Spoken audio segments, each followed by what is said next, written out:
মোবাইলটা দেন তো।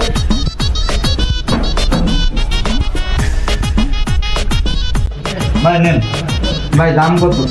ভাই ওই 400 টাকা দেন। আপনার যে মহাজন সে আমার বন্ধু হয়, আপনি তো কর্মচারী, একটু কমায় রাখেন। তাহলে আর কি ওই 20 টাকা কম দেন। একটু কমানো যায় না? ভাই কমই বললাম তো, আপনি যেহেতু মহাজনের কথা বলেছেন। আরে বন্ধু, কি খবর, ভালো আছো? তুমি আমার দোকানে আসলে। বন্ধু এটা কত রাখা যাবে?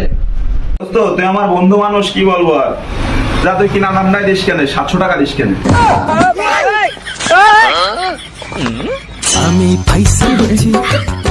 গাড়ি কেনার পরের থেকে 40-45 হাজার টাকা কিনেছি ওর দোকানে, তাহলে তো অন্য জায়গাতে আমার 20,000 টাকা হয়ে যায়। আমি